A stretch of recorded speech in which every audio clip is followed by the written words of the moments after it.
Hey guys, welcome back to Nothing But Honey over here again. With that being said, today we'll be discussing The Last of Us Part 2. Now, I know there are plenty of reviews out there, some we agree on and some we disagree on. But with that being said, all reviews are online, that are online, are just opinions of others. Now, Last of Us Part 2 wasn't all bad, which I think most people can agree on. There are great things in the game that we truly enjoyed, or at least I did. Not sure how Finn's over here might feel about it, but I personally think it had some great features. I'll get into my favorite parts soon, but I want to dive right into what I think was the stupidest and weakest part of the game, and that's the freaking story, which drags the game down for me, especially if it's just a single player game. Which you guys might know, the first Last of Us had one of the most multiplayer playtime for me and Beaches over here. And that was just a bonus, considering that we didn't even know it had a multiplayer that would become one of my longtime favorites. Now, before I go on, I just want to let Beach Whale over here have a say on the whole mess, or masterpiece of a game that he might like. So, Finns, what say you? For those who have a weak of heart, please, for the love of God, whatever makes honey so damn good, please leave now. It's going to be a hell of a sting. Alright, with that out of the way, time to get busy. For starters, I think the game is very fun, and the graphics just blows my mind. So damn beautiful, and the gameplay is just very satisfying. Just punching someone's head and just wants to keep on doing it over and over, just letting the hands do the talking. And the weapons are just fine, but to be honest, I'd rather be using my bat than my firearm. I'd rather throw a Molotov at my enemies just to see their reactions to the many items that you have crafted using whatever you have in your inventory. And the sound is just one of the best things that I heard in a while in a video game for sure. Just hearing the clickers echoing through your ears, just hearing the infected getting closer and closer, and sending it chilling down your spine, ready to just jump onto you. And you just want to get out of this situation fast as you can, not knowing if you might survive or not. The only thing that did not survive is the story. What everyone has been waiting for about 6 to 7 years to finally see the story unfold like this is a very messy plot that didn't even make sense. And the poor writing, characters seeing your beloved heroes getting to a shorthand of a stick so they can't give someone else the victory and show this person love and attention. Are you kidding me? Really? Giving all the time to a character that we barely know or even like, just to feel sorry for this new person who came out of nowhere, so I can pick from evil to less evil? No, of course not. They believe they made a character that everyone loved, that it can't even match with other characters like Ellie and Joel. Of course not. You know what character I've been talking about, right, boy? I'm sure you have a lot to talk about this lovely, well-told character. Lovely? I for sure wouldn't say that. I honestly could care less for her and those goddamn friends of hers. Could have Abby been a cool character? Sure. Did it succeed? Hell to the nah. Look, you and I are both on the same page about how we feel about the game. Did they have something there that we loved? Of course. But the way everything went down to the decisions they made was just questionable. Or just goddamn ridiculous. Getting a little frustrated here, so you know what? Let's just talk about things we do like within the game. Taking aside the graphics, animation, and sound, let's get into the story and gameplay or the factions you fight. Now, when it came down to gameplay, would you say the changes, there were much changes, or not really? I personally think the gameplay was really fun, other than looking through 112 drawers. The gameplay ran very smooth, like you said. The combat was very fun, showing the AI in many different ways. I actually felt really bad when I hit a dog in the head with the hammer. I actually stopped, and I was like, fuck, I really did that. But I must say, those stalkers, man, they know how to fight more than the damn Scars or the Wolves. They would always push me off and give me a good 1-2.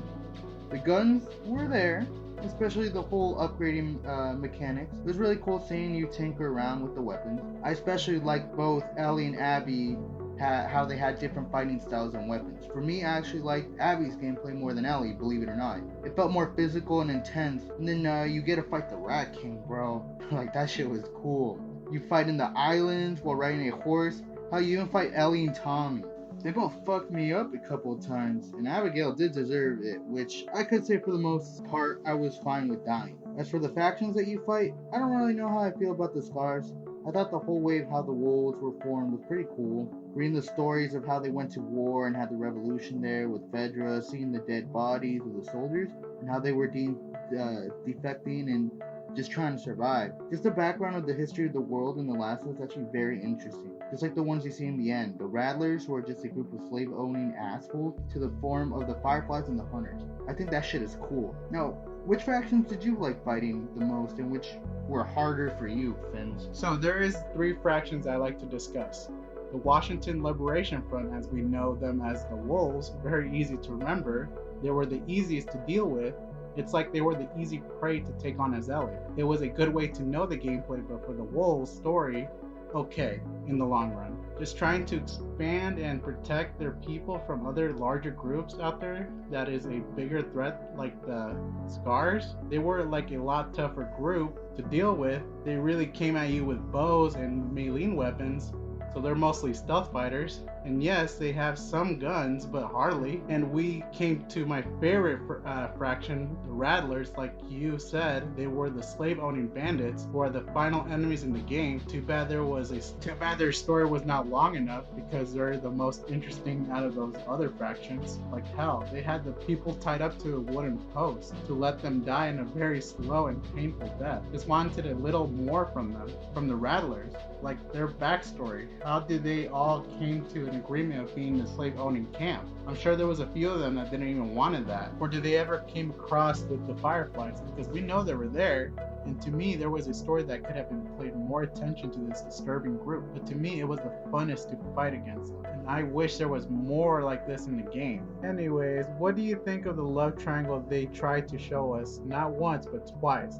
With some of that cringy between these lovely girls. Look, before we get on to the love triangle shit, I know you wanted to see more of the Rattlers, but at the point in the game, it felt like the game was going on forever. And I know some people out there did not like how long the game was. Personally for me, I'm fine with the length of the game. I just wish the story was there, you know? Or at least made me care. Look, I would have loved to seen something more with the Rattlers. Like, I really did like how they put a letter where the prisoner escaped and killed one of them and gave them a warning that they were coming back to fuck them up. Like, shit like that. That was probably one of my favorite things in The Last of Us, was actually going to find and read the letters, or just give you more background in the world of The Last of Us. Now back to what you asked with that stupid love triangle. Well, I hated it. Well, mainly the Abby side. I at least somewhat liked Dina and Jesse, but in the end of the love triangle story that they had, I just didn't care. This whole game of characters, for the most part, I just didn't like or care about. I only really cared for my man Joel, Tommy, and Ellie. That was really it. I could at least say the love triangle between Jesse and Dina and Ellie was a little bit more interesting, because Dina was pregnant. She was really fucking stupid for coming along because she was an anchor for Ellie.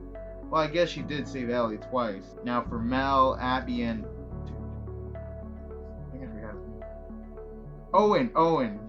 Yeah, that's his name. Well, these 3, I did not like at all. Owen was more of the understanding guy. However, he's still a fucking unlikable character. Like, he cheats on his pregnant girlfriend. Like, what a freaking prick. This game just didn't give me any reason to like them, man. Like, right in the beginning, they killed Joel. Like, how am I supposed to like these characters when they massacred my boy? My boy. Hell, even that pendejo spit on my dude. It was over, man. Dude, I stopped playing when you start heading to Seattle with Dina. And now you want me to care for this bitch who played golf with Joel's head, and care for her relationship with the people who assisted on the murder of my man? No. I want them to just die. Or fuck off. Mainly die. But especially with the crazy lady Mel, who's going out in the field knowing that she has a baby on the way? Tell me, Bichu, do you feel for Abby? Herself, or any of her friends? Or her love triangle? Hell, they didn't even really show the other 2 that Tommy and Owen kill. Like, dude, you fucking care about Nora? No. Especially she said what she said to my man Joel, in front of Ellie. There has never been any more reason in a video game to keep on tapping square until Nora in The Last of Us 2 said those words about my man Joel. My answer to that question is a hell no. I did not care about any of the people that Tommy killed or Joel killed Abby friends and her dad. Oh, and by the way, all of a sudden when he killed him in the first game, looks nothing alike. It's like it was 2 different people. Anyways, so when Abby was so shocked to find out who was killing her friends, I wanted to laugh at her face and say to her, like, you really think you were gonna get away with that? Killing my boy? Fuck you. But for real, I keep thinking about what the developers were doing to these characters. Nothing made any sense for me. I'm sure some of the other writers who had a brain were like, Neil, does this scene make any sense to you? I keep reading the script and for some reason, Joel and Tommy doesn't seem bright. Like, why is Joel so carefree and unaware of his surroundings and Tommy just giving information left and right? Like, Neil just said nothing, just turned around and left, leaving the guy speechless. I feel that Neil just cared about his ideas and his way of thinking, but you know, it's okay to think like that. But don't get too confident with your work. Then this happens. You had a good idea, but you've forgotten 3 things. Heart, soul, and execution to these characters. Come on, man. There was so many red flags. You just wanted to make the fans feel something. Sadness or shocking, but instead of that, what we got was confusing, angry, and uncomfortable scenes. Like when Tommy comes to Ellie's house and just goes crazy on Ellie just to go kill Abby. Like, you should just finish the job. I was so confused at that point. So moving on to angry, when they made us think that Joel was coming for this long journey with Ellie, didn't even came along. He just died right there and then in the beginning, like 2 hours in. And let's move on to the most uncomfortable scene, is the sex scene of Abby. I was like, oh man, this is so bad. Never in my life I've been turned off just from this scene. I was just so shocked from this junk. Did you think Neil was like, this is going to make people have an orgasm? But no, the complete opposite. Everything he did was shit. Somebody wake me up, please. Don't give me this disease of a game. So I know the game is going to have a sequel about The Last of Us Part 3 or whatever they're going to call it the next one. But what do you think, boy? Do you think they could fix the series going forward, or do you think it's going to flop just like this one? Or if Abby's going to star in the next one, or is she going to show up in the next one? All I know for me, I'm not going to buy the next one. You hear me, Neil? You just lost a fan. Look, that shit wasn't honey at all. And a matter of fact, that was a nasty fart that just happened to get into my mouth, and now I can't get rid of the fucking smell. Neil, all I can say is, what happened? I think they can still fix the series. They just have to do it right. After all, they did give us Joel, Ellie, and Tommy, and some cool side characters like Bill and some others. They could still pull it off. It's possible. But I think they might have to start with new characters and have these classic characters we know show up later in the game. Look, they had elements in the game that were so good, like Joel singing and talking with Ellie. They could still have that heart-to-heart feeling that they gave the fans in the first one. Now, for a fact, if they don't have to do Abby as the main protagonist in the third one, then no, it might flop just because of this shit. Will I give it a shot? Maybe. I don't see why not. You just never know. Maybe they can strike gold. But how? I don't even know. They just gotta get their shit straight and not butcher characters that are dear to the fans. I personally think they might need to make brand new characters for me. At least. However, I do want to know what's going to happen to Ellie, Dina, and Tommy. I would like to know. I really would. I just hope whatever they make next won't be a letdown, because 2020 has been wild and not so fucking sweet. Now, to give this game my humble rating, it gets a pendejo and a spit as a rating. What about you, Fins? Do you think they can fix this shit? Plus, what is your rating for this? I assume it won't be much different. I just wish I could defend this game more than I already can. It pains me saying this stuff to a game I was excited for a very long time. To be fair, of course they can fix it. Most of it, just not all of them. Like Abby running around feeling like she got away with killing Joel and not feeling any guilt whatsoever. Tommy and Ellie out of character. Joel's death, they can't fix that. But who knows what the future holds.